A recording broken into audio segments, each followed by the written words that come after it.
Maayong adlaw sa tanan nga nagalantaw, nagapaminaw, tanan nga mga kaigsuonan ug labi na sa mga magtotoo diha kang Kristo.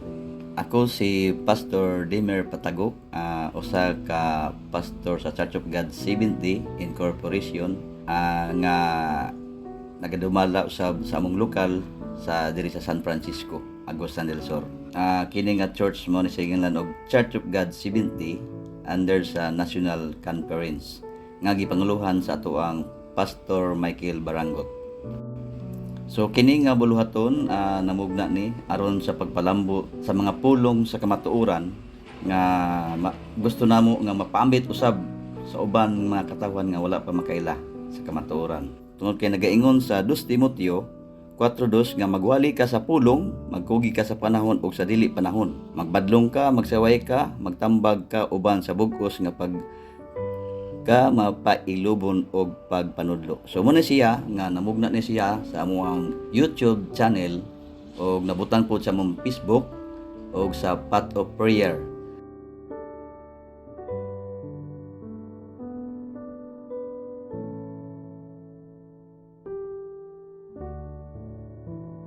Dinhi magsugod na ta sa ato ang buluhaton sa pagpaminaw sa mga pulong sa Ginoo aron atong masayran kung unsa ang makahatag katong interest nga makabatunta sa mga pulong ni God sa ato ang kinabuhi.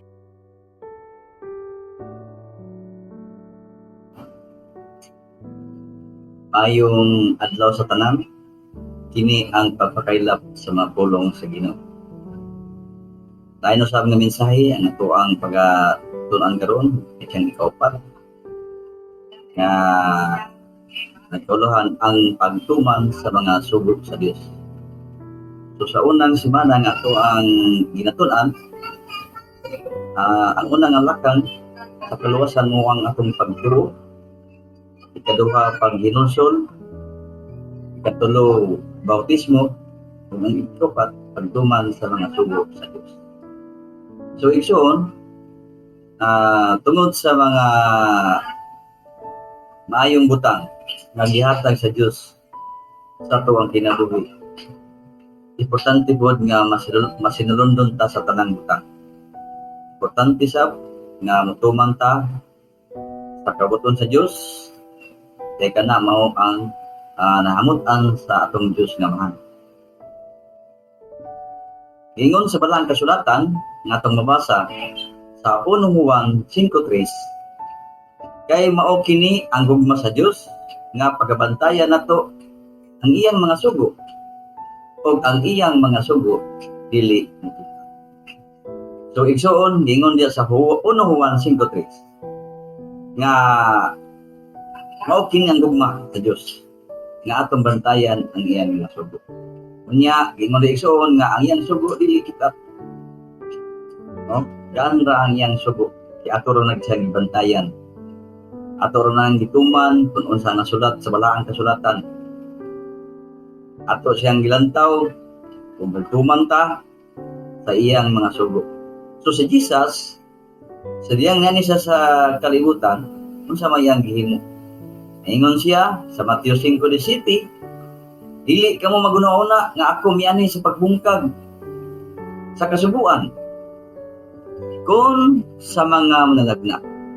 Wala ako muanhi sa pagbungkag kundi aron sa pagtuman.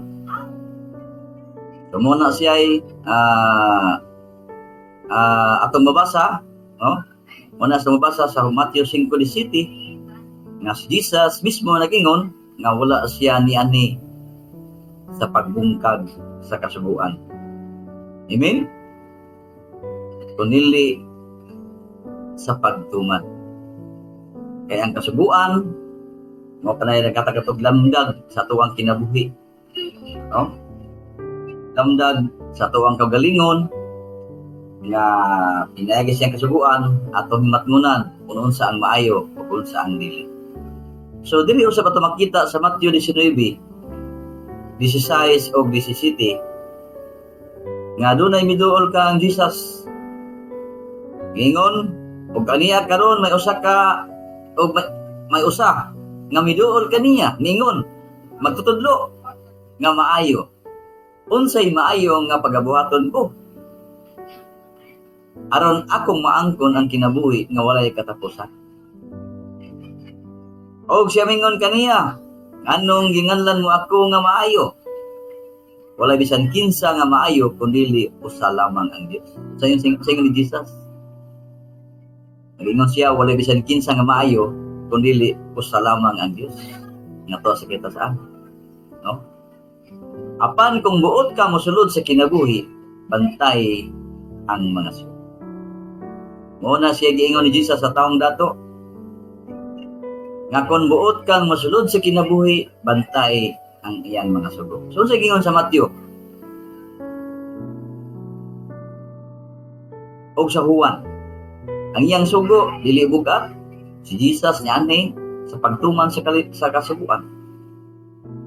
Unya, nangutana ang taong dato, unsa iyang himuon? Aron makasulod siya sa kinabuhi, unsa ingon ni Jesus, kung buot ka mosulod sa kinabuhi, bantay ang akong mga sugo. Sumuna siya ang labing tinuod, o labing nindot atong buhaton, tungod kay usata nga masilundon sa atong buhing Dios kung magtuman ta sa iyang mga sugo. Kung atong mapakita nga atong gugma nga to kaniya, ingon nga siya na gugma kanato, mutuman ta sa iyang magsusugo, iyang mga sugo. Ingon usab sa Juan 14:16,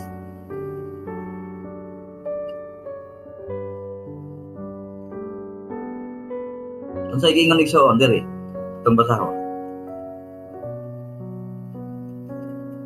Diri nagaingon sa balaang kasulatan.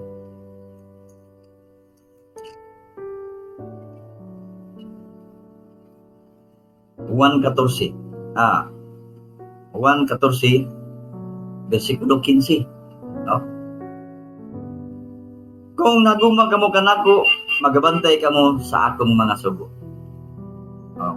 So kung doon natin gugma nga to kaniya, nagingon sa balang kasulatan, ato gid bantayan iyang mga sugo. Igsoon, dako gugma ang Dios sa tuwa. Mabitan ng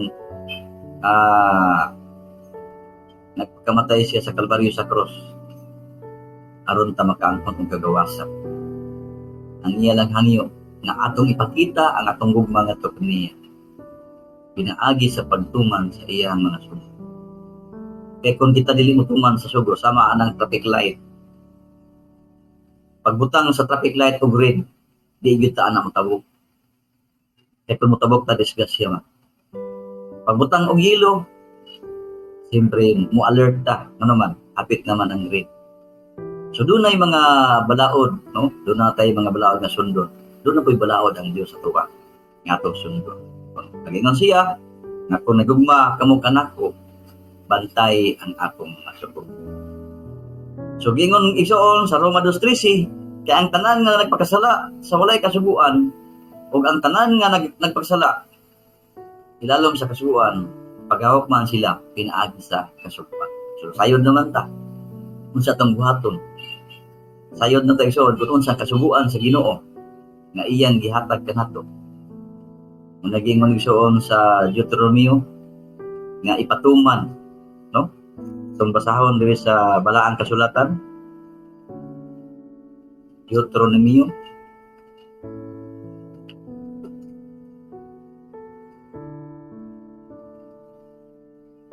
gingon diri igsoon sa Deuteronomio 4:13, no? Og siya mipahayag kaninyo sa tugon nga iyang gisugo kaninyo sa pagtuman bisan ang napulo kasugo og iyang gisulat kini sa duruha ka papan nga bato. Wag ilain na ipatuman niya kundi ang napulo kasugo. So kita igsoon pumutuman ta, di ta matawag og masukilon kundi mas sinulondon ta sa pulong sa Ginoo. Amen? Masilundon ta igsoon. So muna siya nga kinahanglan nga ato gyud tun-an og maayo kung unsa ang mapulo nga gitanyag sa Dios sa ato ang kaliwala. unsa ang mga maayong butang nga atong angayan sundon.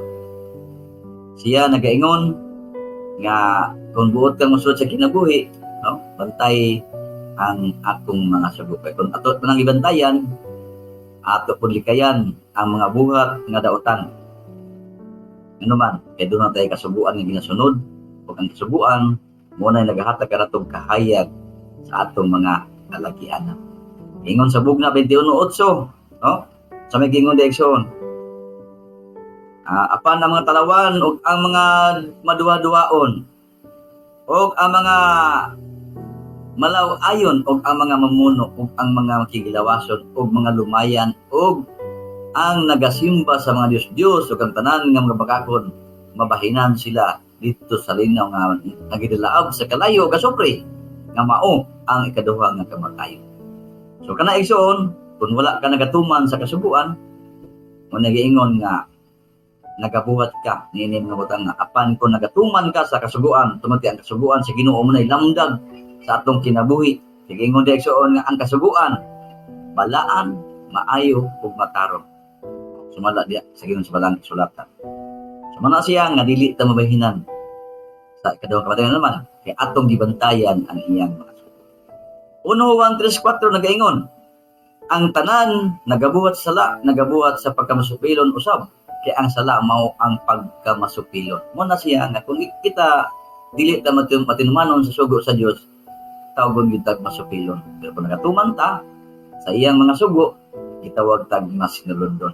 So sa tuwang kinabuhi atong malantaw ang mga maayong butang nga angayan natong buhaton tungod kay ang Dios naglantaw kanato nga iyang mga kanakan nga kung kita masinulundon nga anak, mutuman kita sa iyang mga sugo. Katutumanon at kusundon para sa kinayaan sa itong buhay nga Diyos. Ang Ginoo himuot nato kung mutuman ta siya ang kabuton. Ang Ginoo panalangin nato kung nato siya nga sundon.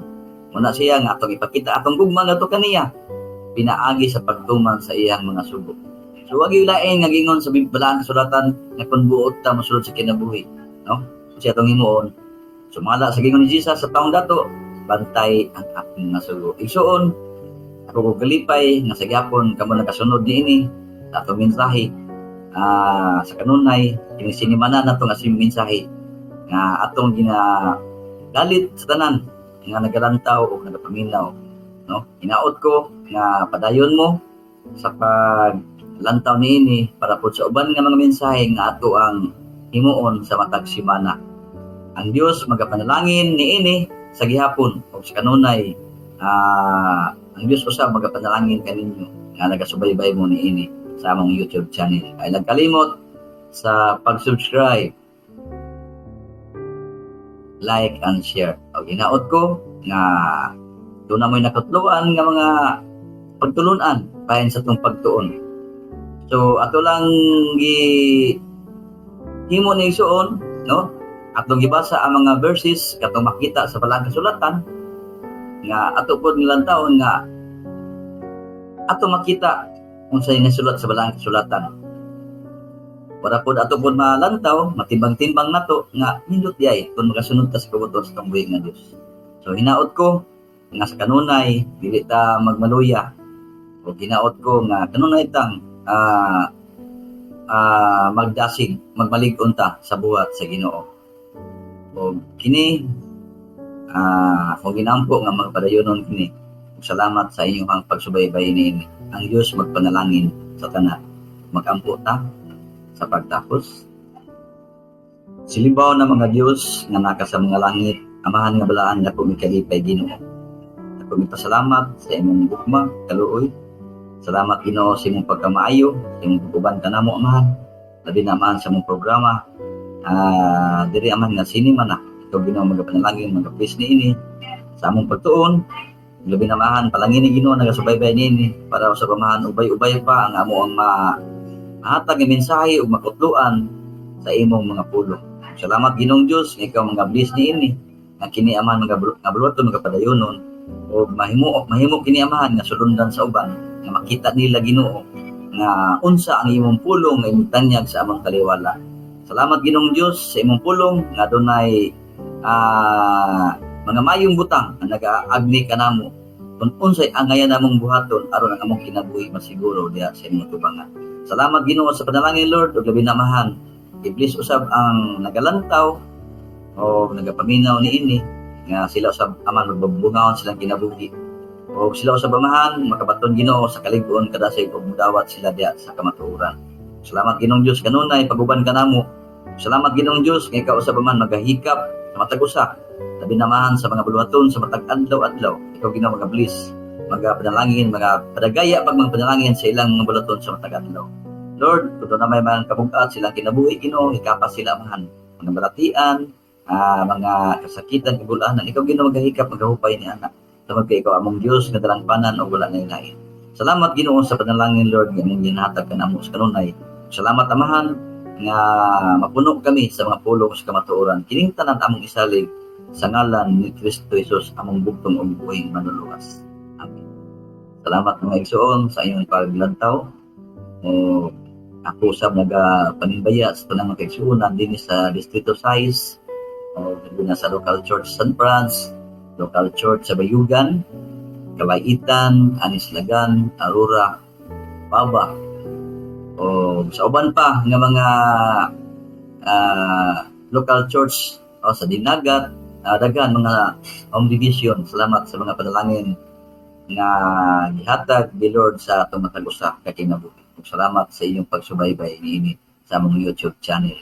Ang Ginoo mga panalangin sa kanunay sa atong buluhaton nga magbadagayaon ta sa buhat sa Ginoo nga mulambo ang iyang pulong ug magapadayon ta niini hangtod sa ihang pagpadayag. God bless nato.